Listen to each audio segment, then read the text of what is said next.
Welcome, beautiful women, to another week of Sistership Circle inspiration. These interviews are designed to inspire you around these topics that we talk about in Sistership Circle, and it's all about living your full expression as a woman. And really, we're exploring what does it mean to be a woman. We're talking about self-love and self-care, and today about our orgasm and our sexuality and how that relates to the rest of our lives. And so each week I'm interviewing a woman who walks the walk and who I feel is an embodied feminine leader. And so today I'm really excited to have Sierra Sullivan with us because she is just incredible. And we are going to be talking about self-expression and specifically expressing your orgasm. So I always like to start with a little reading from my book, Open Your Heart, How to Be a New Generation Feminine Leader. And so I'm going to read the beginning of the Express Your Orgasm chapter.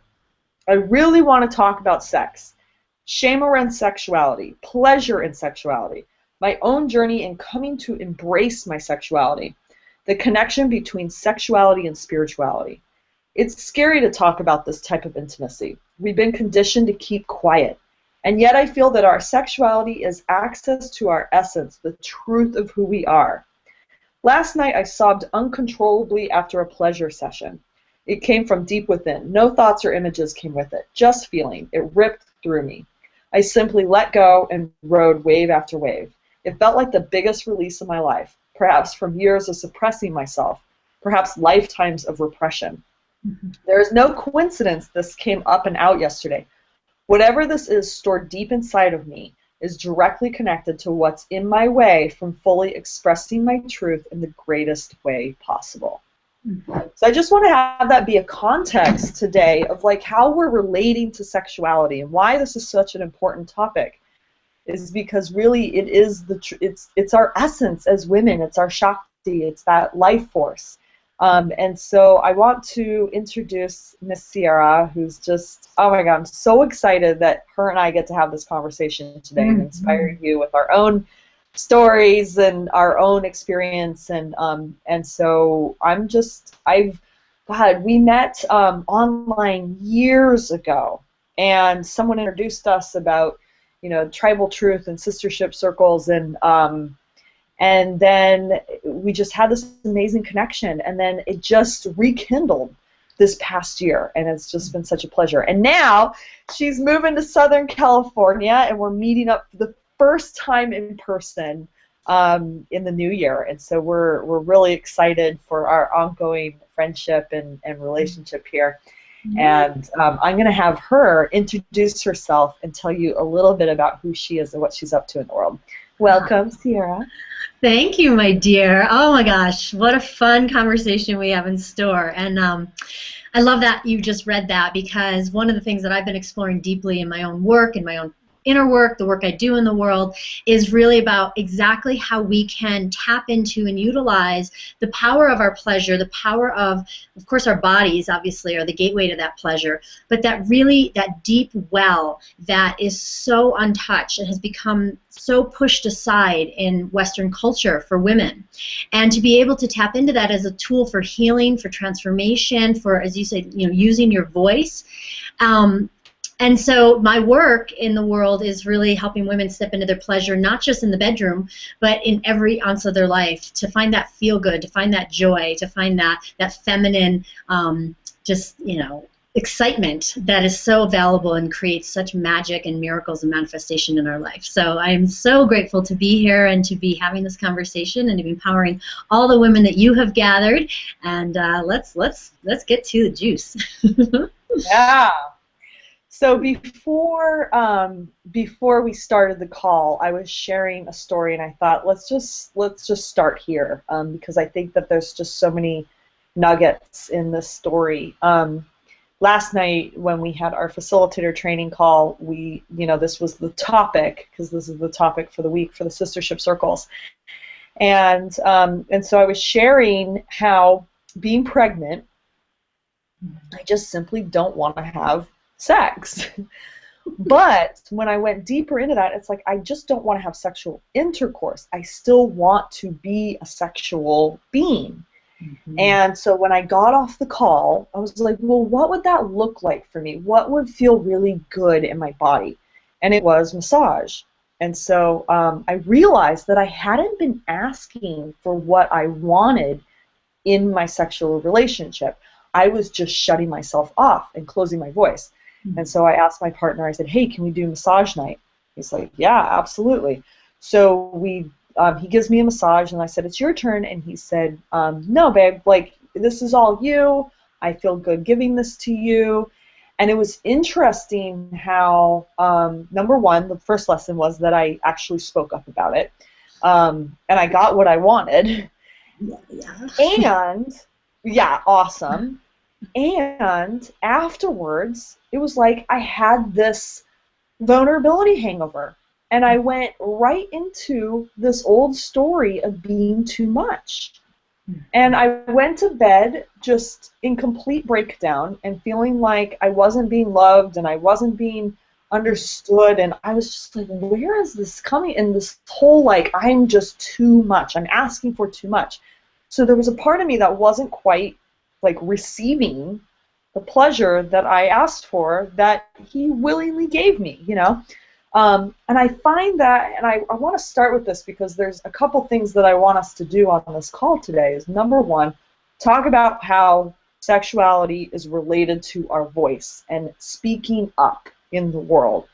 And then this other one around receptivity and us as women getting that we're worth receiving.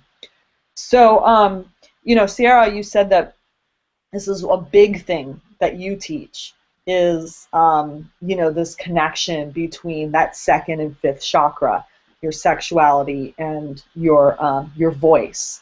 And so I'd just love to hear from you of what have you learned over the years and what have you been teaching around this and any other commentary you have about my story. Oh, gosh, where do I begin? Well, first I just want to acknowledge you and that process that you went through and that awakening that you had and that awareness, because you are so not alone. I think that some of even the most sexually empowered women that I know, and I would consider myself a fairly sexually empowered woman myself, often find that we can't really find ways to ask for what we need, not only in the bedroom but in life, but also express specifically what we need. Now, let's just start addressing that because I think that leads to so many other pieces. Because I like how you said that unworthiness, or you said the vulnerability hangover, like you were too much, like to even have received that, let alone ask for it. And there was like two parts of that, like to ask for it was a big deal, and then the second part was receiving it was a big deal, and all that meant, all that old story and old paradigm.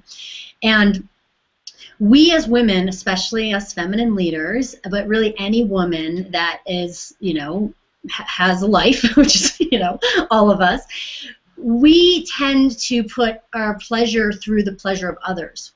You know, we give and we give and we give and we give, and we find a lot of pleasure in that, but it's not the kind of pleasure that can actually be the healing kind. That's almost like a codependent way of going about life, and it keeps us separate from what's possible.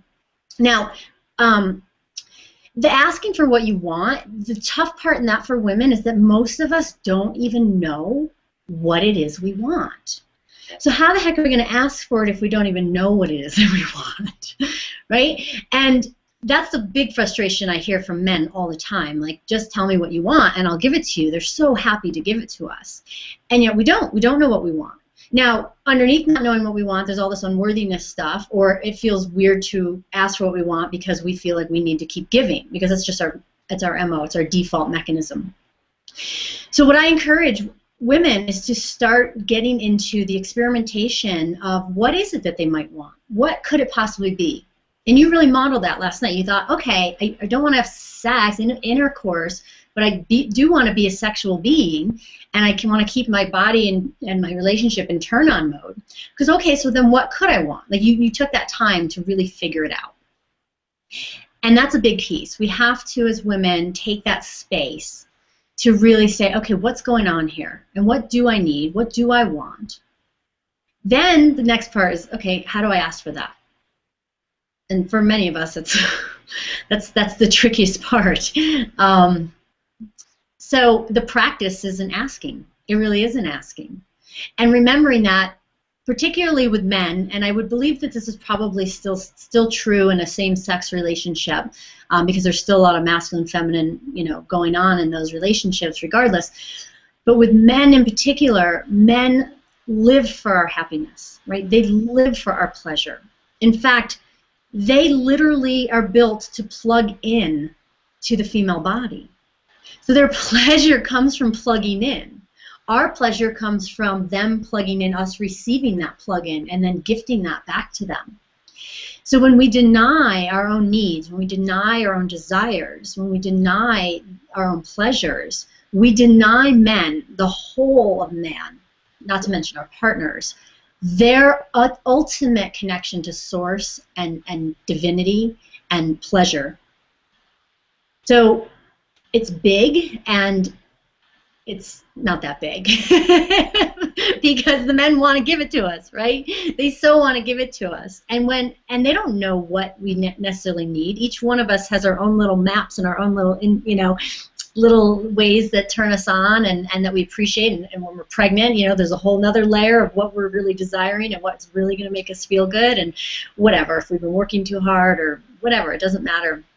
So men, they count on us to ask that, and then they want to give that. So that second part, where then that vulnerability hangover you mentioned, that's another big piece where we have to, like, if somebody gave you a gift, you wouldn't push it away necessarily, right? You'd say, thank you, I'm so appreciative, I'm so grateful, because you know that to give is only as good as the receiver receives.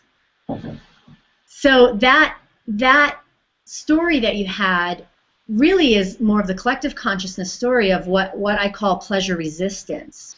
I've been reading a great book about this, and that shows where you went into pleasure resistance because it was too much in that moment for you to actually be in the utmost of your joy and be in command of that pleasure, and then be in receptivity of that pleasure and not have to give back. So you went into pleasure resistance, which is we could have a whole conversation on that. You say there is a book? There's an amazing book. It's called The Pleasure Zone by Stella Resnick.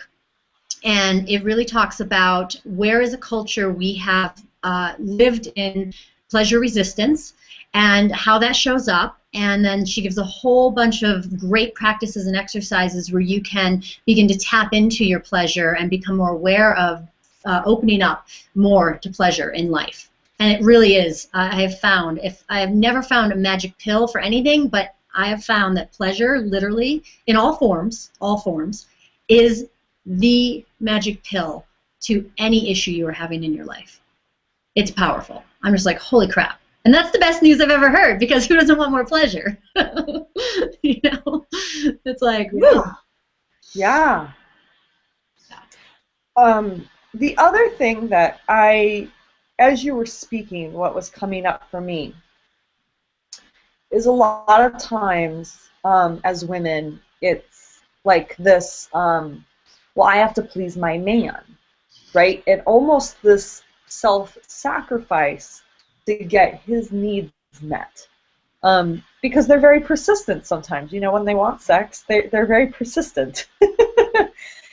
And what I noticed is this this direct link between that relationship of where am I overgiving, or where am I trying to please sexually and not asking for what I want and not receiving pleasure, and the same thing of like how I am as a leader in the world. And there are so many women who are struggling with their business. And what are they struggling with? They're struggling to fill their programs or get coaching clients, make sales, right? They're struggling with that because they're not asking enough. And they feel like my marketing is too much. I'm putting myself out there and I'm a bother, or I'm burdening people, or people are tired of seeing me. And it's the same thing as like what happened for me last night of, yeah, here I am, I received, and then I'm thinking I'm too much, and he's telling me, Tanya, you can literally ask me every day for a massage and I'll give it to you. I love it. And I might be a brat about it, and I might say, you know, but he's like, but I'll do it.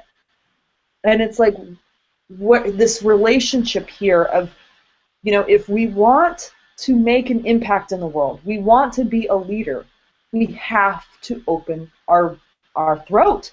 We have to speak up. We have to ask. We have to make these requests. We need to make that call to action.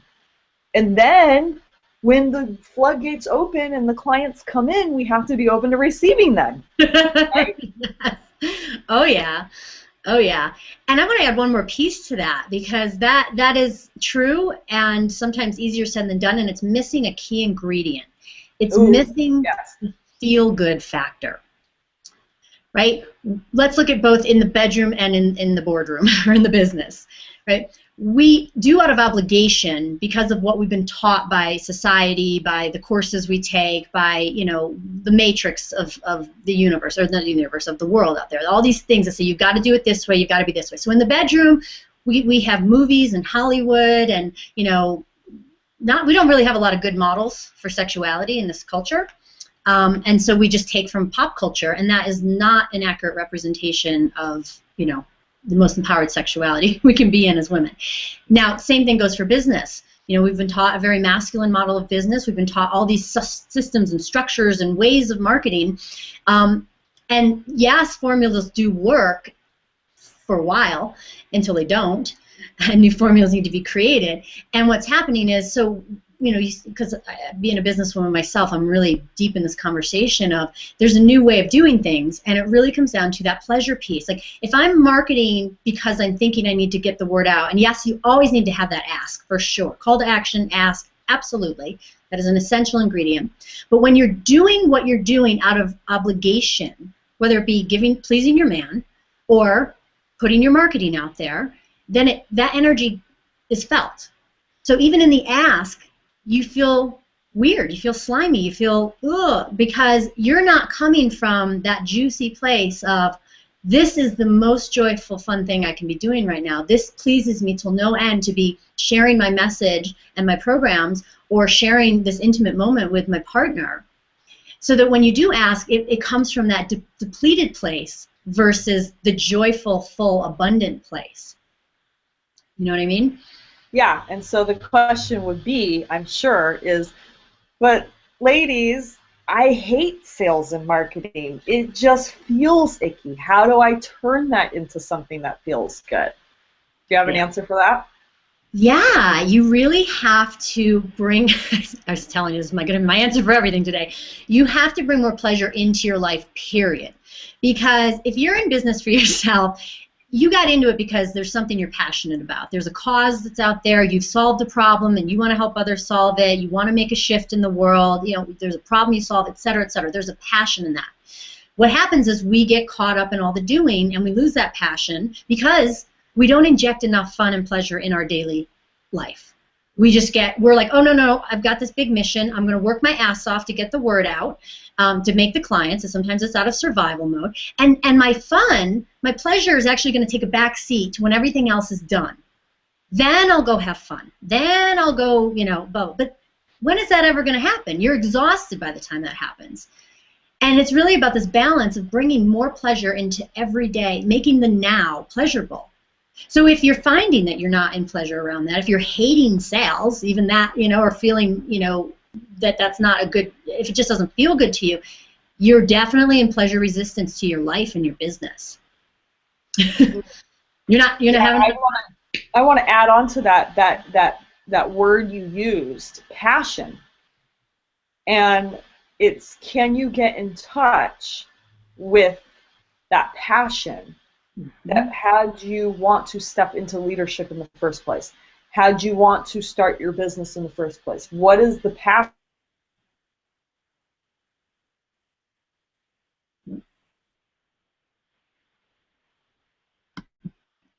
Right. And it's all about sexuality, right? Like that's the original, like when we first think of passion, we think about lovemaking and we think about hot, passionate sex, right? And so how do you make something more passionate? It's like, again, getting back to the why of why you in relationship with this person. What do they mean to you? How does this person make your heart sing? Coming from that place, you can get back in touch with that passion, and then have the pleasure come from that place. So I love this. I love this connection. And you hear so much about bringing the passion into the bedroom and the boardroom, and it's the same thing. And this is why we're talking about this, with feminine leadership. This is the essence of who we are. It's our sexuality. It's our pleasure.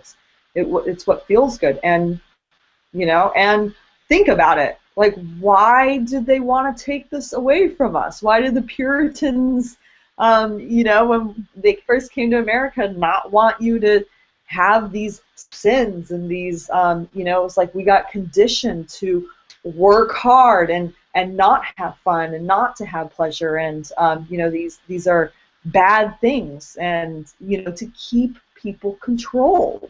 Mm-hmm. This is just a control tactic. It is. It's not the truth of who we are. Right. No. I mean, 8,000 nerve endings in the clitoris alone. Hello. Like, this is, but of course it's been this, powerful place of denial, because when you denied people their joy and their pleasure, then you make them feel guilty and shameful, then you can control them. Whoops. Sorry about that. I don't know what's going on there. Oh no, decline. Sorry about that. Technology is going haywire here. Too much pleasure. So when you deny that, you can control people, and that's what happened. I mean, there's a lot of great books about this as well, and the history of that, and even when it comes to even our ability to manifest abundance and prosperity in the world, the religious came in and just said, no, that we need to be power over you, so we're going to take away all your connection to that source and that understanding of yourself and your bodies. So it's crazy, but the bottom line is now we know different, and even though we've been conditioned, conversations like these and supportive environments like your sistership circles and women's gatherings, period, we get to peel back that conditioning and start to really explore. One of my mentors talks about it as research. She's like, just try it on. You're not going to know what you like until you play around with different things. So you didn't know you necessarily wanted that massage, but you thought you did, and then once you got it, you realized, wow, this is amazing, I could have one, and then you got permission to ask every night of the week, but until you asked, you wouldn't have known. You don't even know. So we've got to get a little bit more, well, again, like in the research, just experimenting, be like, all right, well, let me just see if I like that. Did I like that? Okay, yes, like for you, I like that, but then I felt all these ways about that. Okay, great. Now I got more information. Now I can actually take another step towards more pleasure. Yeah, and I guess what's coming up for me is I'm present to the pleasure resistance of asking for it again tonight. Yeah. Okay, there's the edge of, oh, I don't really need it, but it's like, okay, so how can I sink into that, and how can I lean in and feel that, and allow myself to have that desire? Because what feels so good right now in my sore hips, my tense back, and carrying all this weight around, like all I want to be is rubbed down, and I just want to be, my body to be loved on. It's like I'm carrying this baby right now. I'm carrying an extra 20 pounds of weight. Yeah. Oh my God, no joke. So it's like I have to remind myself and allow him to provide that, and get that he wants to. He wants me to feel good. I'm carrying his baby. Well, exactly. And regardless if you were carrying his baby or not, because there's no condition here. I mean, I even sense a little in like, oh, I got to remember that. Actually, no, you don't. You're worthy of it regardless if you're carrying a baby or not. You know, Yes. and there's a belief in there somewhere that feels like, okay, right, that's still that too much, or I don't deserve this, or I'm asking too much. And what you're doing again is you're denying his ability, his willingness, his pleasure in pleasuring his queen. Like, you got to get in the pleasure of asking for the pleasure and make the ask pleasurable. So, like, some tips I have for you would be fun to do to try out tonight. Oh, let's yeah. Because there's this okay, I can come from the shame place, oh, I'm gonna ask again, and oh, I'm gonna ask again. Or you can go, what's gonna make this the most fun for him and the most fun for me? Maybe when he comes into the bedroom, I'm going to go into the bedroom early, and I'm going to tell him, honey, you whisper in his ear something sweet, and just be like, join me in the bedroom in 5 minutes, or whatever, your night ritual is like, and light some candles and play some music. And yeah, you're pregnant, but put on something sexy, like whatever it is, like even if it's just some cozy little sexy robe with like stickers on your nipples or something. Just go a little bit outside the box. Or something, whatever. Just find something fabulous, or be totally naked and just be like lying there like the goddess, waiting for her man to come and just adorn her body with his love and his masculine touch, and be playful about it. Oh, you better believe you won't even there's no ask in that. That is an full-on invitation. Invitation. I love that. Okay, game on. You're going to have to report back. Love it. Mm-hmm. Okay, so what else do we want to explore on this call? What else is kicking around in your heart right now? Well, what you read from your book, I'd love to talk about that experience, that possibility for women. And I remember, I don't know if that's the first time that it happened to you, or how many times it's happened to you, but I remember a specific Facebook post that you posted about that. And I responded, I think that's one of the ways we reconnected, within this last year, because it was like, oh, yes. In my own personal experience, luckily, I have a very amazing partner who is such a powerful sexual healer for me, because he's so willing to give, and he's taught me a lot about being able to receive and being able to utilize the power of orgasm and depth of connection for my own transformation. And when you posted that experience where you reached this point of heightened body release through pleasure and orgasm, and underneath that was a flood of emotion, like not connected to anything. It wasn't like I'm sad, I'm happy, right? It's just like this release of pure raw emotion that came forward for you. And that has happened to me multiple times, many, many times. In fact, I now rely on orgasm specifically when I'm feeling a bottleneck in my emotions. And I'll just sometimes just go to the bedroom, get out my, my own toy, and just self-pleasure myself to an orgasm where I can have that cathartic release. Because most of us, again, women, we are used to pushing things down, and orgasm is a tremendous opportunity for our body to get into that state of release and for us to tap into the depth that we rarely go to on our own in life. We're just not in safe enough environments, unless we're in circles, sacred circles or whatnot.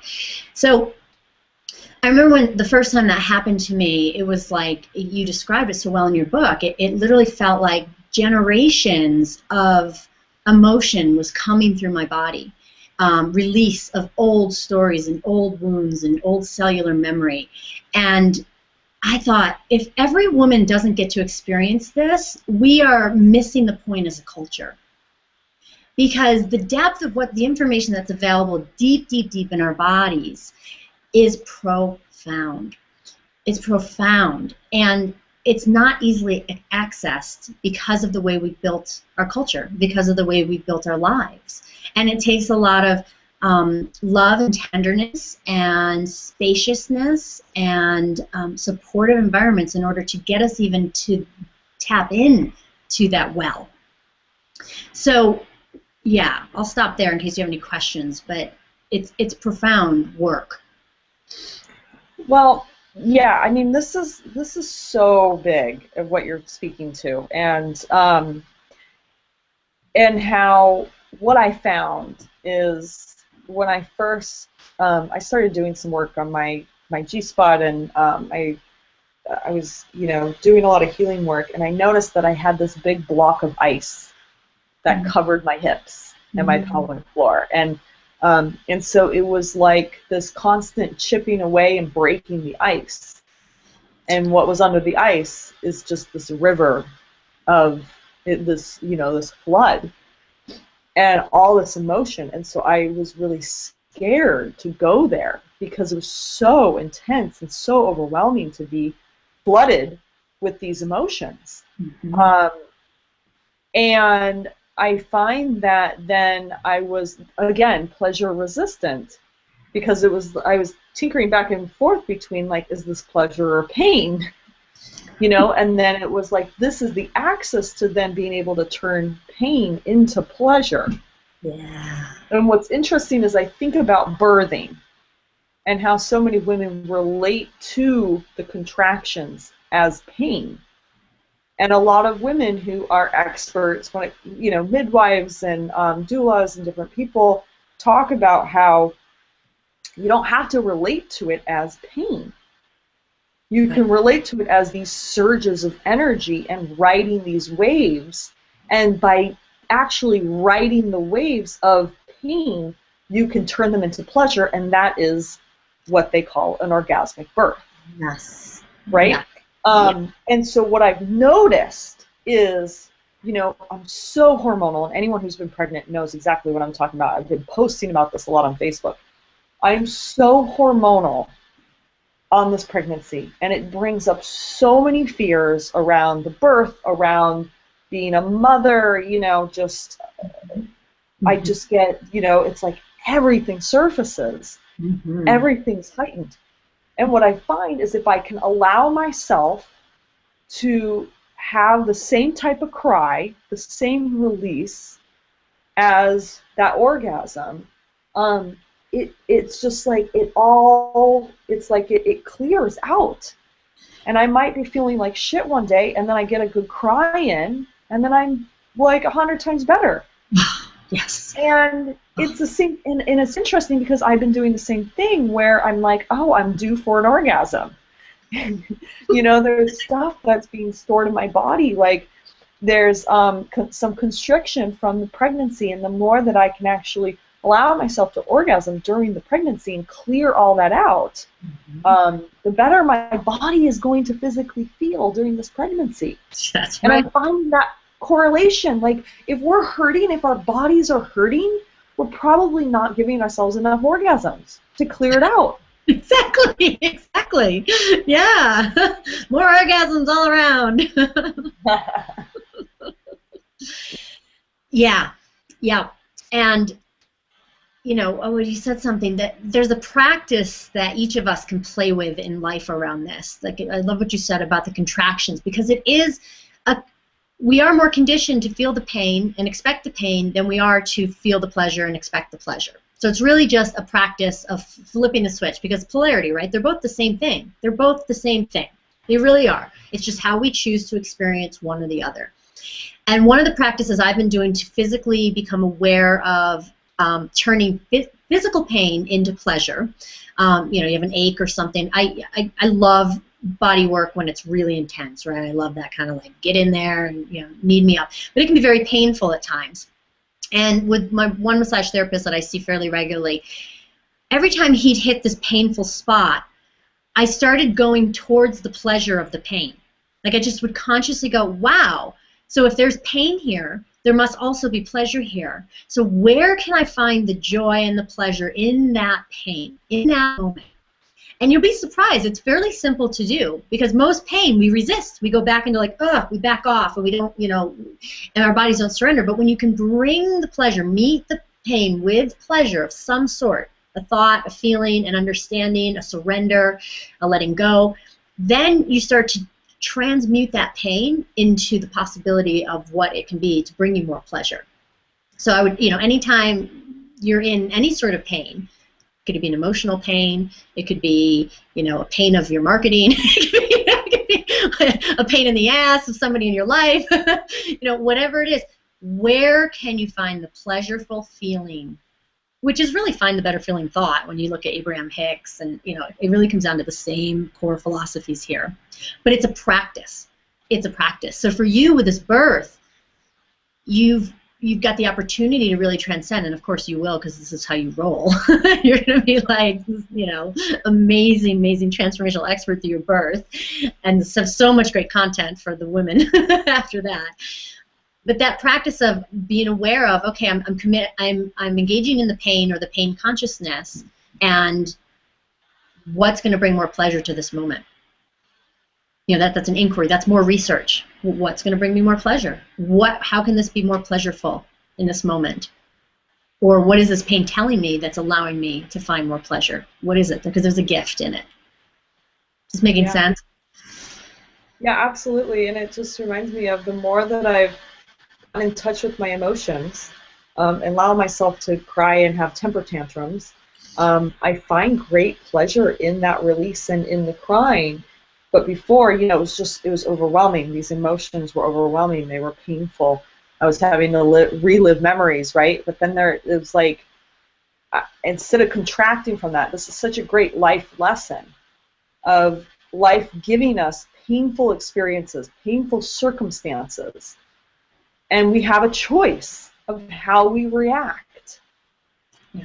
Do we contract and shut down and become victim to the circumstance, or do we lean into it and see the opportunity for growth, and see that on the other side of every breakdown is a breakthrough? So it's like, I have a friend who would be like, yes, breakdown. Yeah. It means I have a breakthrough coming. And it's like, what a great attitude, because that is life. We're always going to have ups and downs. There's always shadow. Because without shadow, we need to find the light that comes from the shadow, right? It's like the universe, if you go into space, it's all black. It's all dark. It's a black hole. But then the light shines through, right? Yeah. So it's just such a great opportunity for us to see the light, to see the pleasure, to see the good, despite whatever the circumstance is. And we have that choice. Yeah. And it's a practice. It's a practice. It's a practice. And the quickest way into that practice that I found is through your body, right? So the moment you're having that, we just talked orgasm, great. Go give yourself an orgasm. Just go get an orgasm. And then, because it is a bottleneck. Like, we are so used to holding on to our emotions that until like the cork is about to pop, and we're still like holding on, pushing that cork back down, and it's very uncomfortable and very painful. So another practice is put on a song that makes you want to rage. I'm a big 9 Inch Nails fan, and those songs just get me going. And so when I'm feeling just like, I don't know what's going on, I don't know what I'm upset about, I don't know what, I probably do need a release, but you're just in that like, get in your body, start moving something, turn on. Dance is a great way. Dance is a great way. I'm also a big fan of hula hooping. If you're, hula hoop, just grab that hula hoop and like rock it out. Like, get in your body in some way, somehow. Get physical. Because otherwise you're not, just like we talked about with orgasm, you're not necessarily going to be able to tap in. You're going to still be up here in your head trying to figure it out, making yourself wrong for it, telling yourself you shouldn't feel this way, on and on and on. And when really you just need to work it out. You just need to work it out. And you'll feel so much better. Yeah, wow, it's transformational, and yet there's so much shame around sexuality. There's so much pain associated with it, and it's the same thing where we can take all that past pain and we can transform it and heal it, truly heal it. Everything is healable. I mean, that's part of, I found that this whole human existence is for us to heal, for us to discover the truth, for us to, and these patterns will continue to come up over and over again until we actually find the courage to look at it and to heal from it. Yeah. So Yeah. You know, I think I even wrote about, like, they might have done things, they might have, I think it was actually in the men chapter, it's like, it may have hurt you, but it's our job to forgive. Yeah. You know? Yeah. And thinking about forgiveness, even recently, I was hearing something that gave it just a final new light for me as an understanding, because I think a lot of people, including myself for many years, was, oh, forgiveness means, making sure that, like, well, forgiveness feels like forgiving the other person, but it's not so much about forgiving the other person, it's about choosing to not have that thing affect you anymore. That's forgiveness, right? So choosing that, it's not about condoning what somebody else did, which sometimes we get lost in thinking that's what forgiveness means. Oh yeah, I forgive you. No, you're not forgiving them. You're letting go of the energy that constricts you so that you can be free to choose joy and pleasure. Exactly. Yeah, we talked about forgiveness on week 3, and so you can go to sistershipcircle.com / I think it's Sistership Circle - inspiration, and you can listen to that interview where we talked about forgiveness, which all comes down to self-forgiveness. And Yeah. so I always like to think, if someone did me wrong, so if a man, you know, I have a relationship from my past where, you know, he definitely did me wrong, and I felt abused. Where can I forgive myself for putting myself in that position? Because that's really where the hurt is that beating myself up for allowing myself to be in that situation. And when I let go of the beating myself up, and I could let myself off the hook of I was doing the best I could with what I knew, then it started to have less of a charge on me. And then I got to see, well, is this even mine? You know, like, oh, and then something opened up for me where I got to see from where my grandparents were abusive. You know, and so it was like this generational thing, because I kept thinking that what was underneath it was, something's wrong with me. Why do I keep attracting these suicidal men or these abusive men? I mean, it was like this just constant pattern of just these really bad relationships. And I was like, what's wrong with me? And it was like, I finally got to let go of that when I saw that this was a generational pattern. Yeah. You know, not my own parents, but before them. And this came up with the conversation with my mom when I started to share. And I was like, oh, there's nothing wrong with me. Exactly.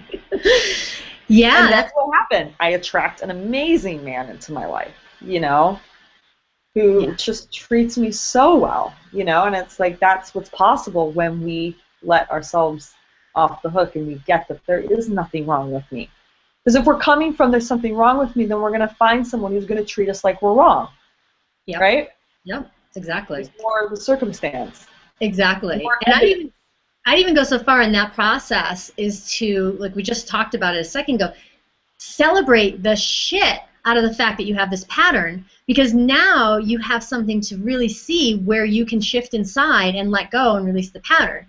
But when we don't have the pattern to recognize, then we're just stuck, right? But being able to go so far is like, wow, I am so freaking amazing that I've created all this turmoil and all of this patterning of all these, you know, crappy relationships. Wow. Because no one will go, oh, what's wrong with me? I'm so bad, or this is horrible. It's like, huh, oh my God. Now I know. Now I've got the meat to go diving deep into what needs to shift for myself. Like, right? Even finding the joy in that. And what you just shared reminds me of a story. I want to share about a story where my transformation in that same realm happened. Is I had, much like you, my own pattern of I would attract angry, victim-y men. You know, it's just like, oh man, really? Like, you know, the world was to blame for everything. They would be so angry. And one of the last relationships I had that got, before the current one, my husband now, it was a 2-year relationship, and we ended it. And I remember I had this woman who was a crazy healer in my life in many, many ways, and she came to me and she said something about, you're angry, you're this, you're this, you're this, you're this, you're this, you're this, like all these negative words. And I'm like, no. I'm like, that's not me. That must be my ex's energy that you're picking up on. She said, no, honey, this is yours, and you need to take a good look at it. And I remember it was the perfect storm for that moment for me to really go, wow, what am I holding on to that's causing me to attract? What am I denying in myself? Because I'm like, I'm not an angry person. I'm happy and yay and sunshiny. But what I realized is I had tucked that anger so far in, and it was generational for me as well. And I had been told years ago from a healer, like grandmother angry, mother angry, right? So there was a rage within me that I had pushed literally into so deep into the recesses of my psyche that it wasn't even accessible for me to even understand in order to let go. I just kept doing what my boyfriends did, blame them, blame the world, be a victim to that. And so that was such an awareness in how I was able to, I just owned it and said, okay, then I'm going to go digging for that. I'm going to go find, I'm like an excavation. I'm going to go as far as I can into my psyche to pull that out because I no longer want this to be reflected in my relationships. I'm not available for that anymore. And I need to do what I need to do. So how I did that was I literally, both figuratively and physically, I went to the corner of every part of my home and I cleaned out every corner, like the back of the closets, the back of the cupboards. Like I pulled everything out, looked at it, put the shit that I didn't want away, and then reset. And as I did that, I was doing that emotionally as well. I was willing to pull that anger out. It was like packed in a box, in a box, in a box, in a box. It was so far away. And deal with the emotions and heal, and then, you know, called in the man I'm with now, who's amazing. So those patterns are a gift. Those patterns allow us to find the shifts and make the shifts, find what's needed to make the shifts. And it's a great way to go, woohoo, like the breakdown. Like, woohoo, you're in breakdown. That means you have a breakthrough. It's like, woohoo, you have a crappy pattern. Yay! Yeah. I see some of them going, I don't know about this, but... No, thank you for sharing that because I can completely relate, and I'm sure there's other women who can relate to that. And the same thing where I had to deal with my anger, and there was heaps of it. I mean, buckets full, and I didn't even know I had so much anger in me, and I would just be screaming on the top of my lungs in my car with the music turned up, you know, to release it. And it was intense, a lot there, and I was like, oh, this is why I'm attracting these men. You know, it's the same thing. So, wow. This has been quite an amazing conversation, and I'm like, oh my God, we're already at the end here. Time flies when you're having fun. When you're in pleasure. When you're having fun and in pleasure, you know, time moves quickly. So, Sierra, where do people find you? If they want more, if you want more Sierra, go to. You can go to lifestylized.com/juicy, actually. You can go to lifestylized.com, but it's not as juicy as if you go /juicy. I've got some great fun little juicy freebies for you, and you can get on my list and you can learn about some of the fun ways that I have coming up to step more into your pleasure as a woman and your joy and your bliss in all areas of your life. So again, you can go to lifestylized.com/juicy and connect with me that way. Awesome. And as we wrap up today, what would be your, if you had to shout on the megaphone for all the women to get one thing about this topic, what would it be? Oh, I would just say, get into your pleasure. Like, find 3 things right now, you know, before you even walk away from the computer when you're watching this. Write down 3 things that bring you the most pleasure and make sure that you create that in some way in the next 24 hours. Do those 3 things and just see how you feel. Just see how you feel. And then if you like those 3 things, find 3 more things. And actually even you can do a whole pleasure planning practice. And just like you brush your teeth, you got a pleasure practice in there. Every day, commit to 3 different pleasure practices. And then if people are interested in that book you mentioned, and I'm going to write it down, what was it with the pleasure resistance? The Pleasure Zone, right? Well, The Pleasure Zone, and it's by Stella Resnick, R-E-S-N-I-K. Game-changing book for me. Game-changing book. Yeah. Awesome. Thank you. Oh my God, thank you so much for having this really inspiring conversation. I think we can check the mark on inspiration call. So thank you. And then next week we dive into self-worth, owning your worth as a woman. And so we're going to be talking about money and your value, and really diving into that, letting go of that not good enough story. So it's perfect. I feel like today really set that up so we can go deep into that topic next week. So tune back in. And thank you, everyone, for being part of our circle today and being inspired with us. And we'll catch you next time.